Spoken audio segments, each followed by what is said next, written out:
Sometimes miracles happened on paternity court. For me to be able to have a daughter, it's a miracle. Are her father. Yes. Oh my God. 99% you are related. The miraculous baby had lightened up the plaintiff's life for good. However, suddenly, denial from the mother has shaken his world, and now the only option is a DNA test. This test is so important to me. For me to be able to have a daughter, it's a miracle. Having Ireland. Yes, Your Honor. And Ms. Taylor, you say you want that miracle too. Yes. But you just don't believe. No, I don't. This is the case. Well, Mr. Runnels had hypospadias, which sort of left him almost infertile. So after years of trying to get pregnant, the defendant explored other options. By which, we mean she cheated. I had went and cheated on him with a guy I had actually known for a little while. That's funny, because that ain't what you would told me. Oh, it is not? No. What did she tell you, Mr. Ronald? Bottom line is, this don't work. If this is not my kid, I gotta go. There's not no more to it. But things are never that simple. Turns out that baby mama told both men that they were the father. Nonetheless, the whole keeping in the dark didn't go on for long as this happened. Tell Mr. Runnels you cheated. No, man. No, I did not. He found out physically on my Facebook. I had to hack her Facebook. It was so bad, like, I felt like I had a heart attack. I was shaking so bad. Every time I get to still thinking about it, like right now, my knees are just shaking. Oh, can't help but feel bad for the alleged father. Totally smitten with the idea of being a dad, the poor guy couldn't believe that he might not be the father. I had requested to have a DNA test done at the hospital, but I left for 10 minutes to go outside, get some fresh air or whatever, and I came back up and, talked to Miss Taylor to see if she had talked to the doctors about getting one done, and she said no, that she wasn't gonna do it. When we got home, I was like, why? And she was like, because I don't want you to leave me. Okay. So the guy was a full-blown dad. He was there for the birth, and his name is listed on the certificate. Then why was he going for a DNA test? Because even if the results showed him not being the father, it won't spare him the child support. Fully gotten into my medical disorder. I've never fully looked into it. I've never made myself 100% aware of exactly what was going on. In my heart, knowing for so long that I've never had a kid. I've been trying to have a kid since I've been 18 years old, and it's just something I need to know. And so Ireland is 8 months old. Yes, ma'am. Wait, what about the other guy? I mean, he knew there was the possibility of him being the father. Was he ready to step up if a baby girl was his? I mean, that's a relevant question to be asked. Other guy does not believe he can be the father either? No, he doesn't. He don't even want nothing to do with her. He goes back and forth, Your Honor. I'm not even gonna lie. I've heard over the last couple of months different things. He was wanting to, and then he didn't want to, and then other people tell him that it. Wow, that was fast. But it does take only one time. Now I also think that the other guy could be the father, which would be quite painful to watch. Nonetheless, I could be wrong, right? I just don't understand, I'm confused about her a little bit because I don't know, her eyes match his, It's like, but me and him had brown she looks eyes. just like me. Look at her. Butt She chin, my big old elephant ears. You believe she looks like you. 100%. Does she also look like the other guy to you? Yes, Your Honor, she does. She has does her- have some of his features. One thing we've learned from paternity court is that looks can be deceiving, and our emotions tend to get the best of us. So let's move to one thing that can't lie. Yup, we're talking about that conclusive envelope. Mr. Runnels, you are her father. Yes. Oh my God. Well, you've been there for her from the beginning. Yes, I have. And you've given her your name. Yes. You are her legal father, and you are her biological father. Thank you. And so I'm so very happy for you both. One's grandchildren are the ultimate source of joy. But if one comes forward unexpectedly after your son had passed away, well, doubts about paternity will certainly arise. I love all babies, don't get me wrong. But if it's a baby that belongs to me, I would like to know that. And I don't want to fall in love with a baby and then end up, I can't be with that child anymore. And you're afraid you've lost your son. You don't want to lose the baby. Exactly. We understood Miss Campbell's concern, and so did the plaintiff. Still, she was persistent that Mr. Campbell was the father. She even told the court how she got pregnant in the first place. But he passed, how many months along were you, Ms. Reed? I was 5, Your Honor. The day Kendra died, February the 24th of this year. When I found out, it was February the 25th. After I just left the doctor's office, finding out that I was having a little boy. Further, it was revealed that Kendrick always wanted a son, and both plaintiff and defense testified that to the court. The baby was his. Why would he hide it in the first place? The fact was killing his mother, she couldn't help but break down in court. Always used to tell Kendra, I don't care what you do, what nobody say about you. You keep your head up. And you always call me, let me know what's going on with you, because I never know what's going on with you. And I tell all of them, I want to keep up with all y'all, because see, I stay in Troy, and he stayed down there in Montgomery, and I always tell him, y'all call me regardless. Oh, watching this episode was just really distressing. But the ray of hope was that losing a son and a lover just like that is even hard to imagine. Maybe the grandma here might get some closure in the form of a grandchild. No, I didn't know anything about when she had the baby. I didn't know. Only time I found out when she had the baby, when she contacted me in July. But if you had such cooperative conversation with Miss Campbell and she agreed about the DNA test and you're certain that her son is Keandre's biological father, why not include her? Why not include Miss Campbell? That's a valid question. I mean, she is the potential grandmother of the child. Well, Miss Reed confessed that it was her fault for skipping the grandmother out of the equation. See, actions like that can induce doubt in anyone's mind. Sorry, I'm truly am sorry that I did not contact you for the birth or anything like that. Yeah, because I felt like if he is my grandson, I should have been there. I should have been the first one to be called. That's why I said I'm sorry. I did not know. I'm sorry. I'm truly is. From the bottom of my heart, I am really sorry. Now it was time for the hard question. So just straight up, they asked the plaintiff if they were just friends with benefits, how can she vouch that Mr. Campbell was the only option? Adoption is in September, and during the whole month of September, me and Kendrick was around each other all the time. And you weren't having sex with anybody else during that time? No, ma'am. The stakes are high. The alleged baby daddy is gone, and the rest of the lot barely know each other. And there's a child in the mix. It's high time that the result was read. The percentage of relatedness is 99%. You are related.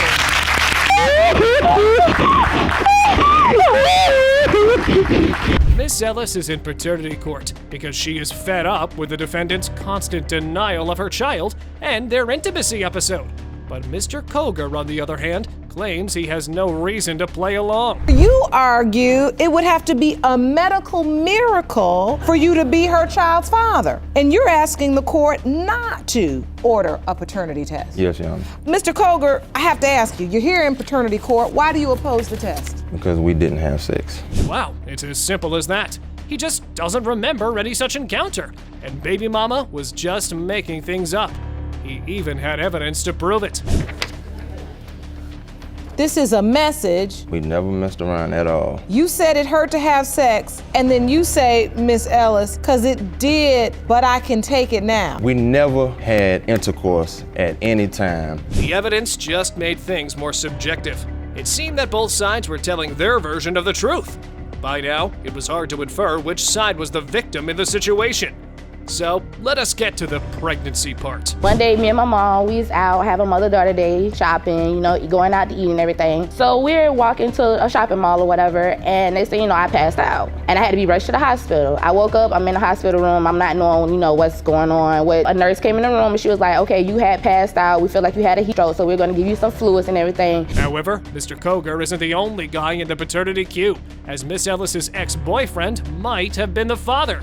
So, can we blame the defendant for not stepping up at all? Here, Mr. Koger, you point blank ask, how's the baby? Do you think it's mine? And then you respond, the baby's doing okay, and no, I don't think it's yours. And then you say, okay. Was that the truth, or were you just saying? I just didn't want him involved. Because I was with somebody else, and they said that it was gonna be there, so what's the point? Well, the point is the truth, ma'am. A child ought to know who the father is, and the same goes for the father.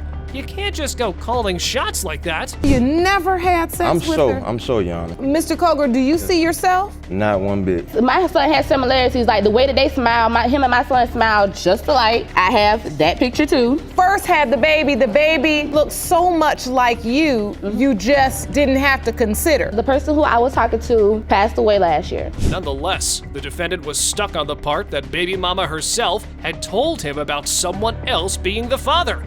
Even his wife supported this testimony. And we know once you slip up a thing like that, there's no going back. Called her in front of me and put it on speakerphone. He asked her, "Do you remember when you said that you were having a problem with your vagina or whatever?" And she said, "Yes, I remember that. Why are you saying that I'm the father?" She was like, "I don't know." This is the I heard this. conversation This you was a heard. conversation The more we get into hearing both sides, the more messy and confusing it gets. Just too much miscommunication and misinterpretation going on. Let us just sort this out. Mr. Koger, you are Zamarian's father.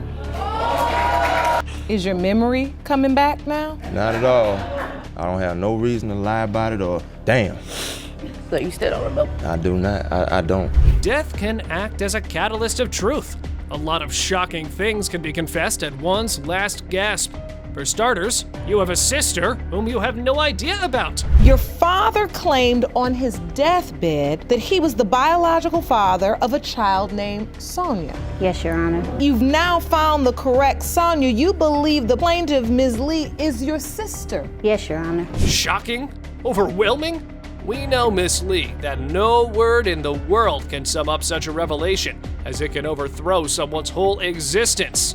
Still, FYI, but if you get hit by one, paternity court is the right place to head to. Because I only knew one man to be my father my whole life until he died. I was the daddy's baby, and with me and my father was very close. I never heard of Mrs. Francis' father until I was 38 years old. So it's been real hard for me. Oh, Miss Lee, I feel really bad for you.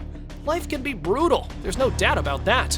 But if it makes you feel better, truth does set things right for once and all. But at the same time, I know that the truth needs to be known, because if I do have siblings, brothers and sisters out there, I would want to connect with them and bond with them. You know, that's something I've always felt. Miss Lee might have had no idea about the defendant and her family, but things were contrary on Miss Francis' side, as they grew up with rumors of having another sister. I heard Mrs. Lee, and I was always told that I had a twin. We went to the same schools. Mrs. Davis is the one that found her. When you got this news, your father said, find her. Yes. Got on Facebook and the picture popped up and I looked. I said, she's right there. However, it was Miss Francis' sister, Miss Davis, who found their supposed demised sister after their father told her about her existence. The desperate sister had gone to tons of wrong names and dead ends until she landed on the plaintiff. And I couldn't find her on Facebook, nowhere. So And you were looking up the kinda name? Gave up the search looking for Sonia Miller. Sonia That's- Miller. We thought she was Sonia Miller, but I couldn't find her at all. And by my dad passing away and wanted us to find her, I wasn't gonna stop my search. I was gonna keep on searching. Getting on Facebook again after he passed away led us to put her in the obituary. Oh, goodness! Such news was definitely hard for the family, but they reached out to the plaintiff to tell her the truth. Miss Lee found this pill hard to swallow. I just rejected it because it didn't make sense to me. And so I called my mother. When I first called, my mom was like, you know, somebody just contacted me. What does this mean? Who is Mr. Miller? And she was like, first she just rejected me. She was like, ain't no sense talking about that. You know, I don't know what you're talking about. She did not deny, wouldn't even discuss it with me at first. She was broken over the fact that everyone in her life knew about this fact, except her. And she expressed her pain of being left out of her real family and getting steered clear of her paternity to the court like this. And then even when I got old enough to understand and accept it, nobody told me. I missed out on a lot. What about sibling rivalry or bonding with my sisters, double dating, all the things I might have could have had, or even not liking each other, whatever the case may be. Missing out on 40 years is really a huge thing.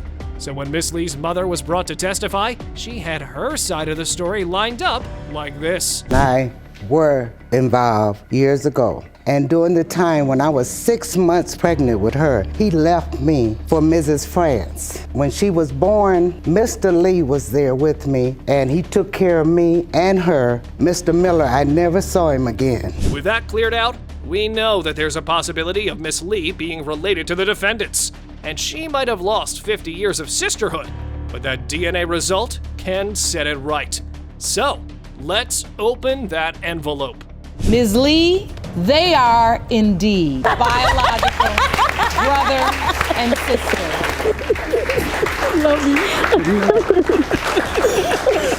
This case started with the same trivia plaintiff claiming that the defendant was the father. Well, he denied it, as he wasn't informed about the child's existence soon enough. So let's cut to why they were in this mess. We met in the neighborhood through a mutual friend in the neighborhood that Mr. Brooks used to cut his hair. So I kind of like knew Mr. Brooks through him, and I just had a crush on him. Oh, you did? Yes. The plaintiff's crush took advantage of her feelings. Instead of investing time in the relationship, he got down to business. Is this true, Mr. Brooks? You couldn't even take her to the movies? Well, she didn't want to go to the movies. That's a lie. She wanted to go straight to the hotel. Oh, really? That's how she wanted That's to a do lie. it. Did you know this younger woman had a crush on you? No. You didn't? No. You're lying. The defendants went with playing coy in front of the judge, while Miss Smith claimed that she had told Mr. Brooks about the baby coming, and he ran away from the sitch like a coward. You're a liar. You're a liar. He saw me, and Kevin ran. It's your assertion you have no recollection of that. None of that never happened. We had sex, but before she telling me about Jimmy, I never knew nothing about Jimmy till he was 12. And she told the court that her son got to the age of 12. Rumors got out that Mr. Brooks had passed away. Huh, he looks pretty alive to me. The court system had to run it through the system, birthday and all. It came back that Kevin was deceased, and Jimmy was 12 years old. I would go back and forth home to New Orleans to look for him because I didn't believe that he was deceased. They told Miss Smith you were deceased when Jimmy was 12 when she was trying to enlist. After many years had passed, they finally found the alleged father through Facebook. The whole meetup went well until he decided to bail on them out of nowhere. I went down a couple blocks, looked for him, and then I wound up seeing him. So I hopped out the car. When I hopped out the car, I was like, yo, what you doing? So he kept going. He was running or walking? Running. I was chasing him for a minute. He's right. I mean... Oh boy. Well, man, you can't run from a DNA test like that. But there ain't no scooting or wasting time in Judge Lake's court. Mr. Brooks, you are the father. This man, the one memory he has of you is you running away from him.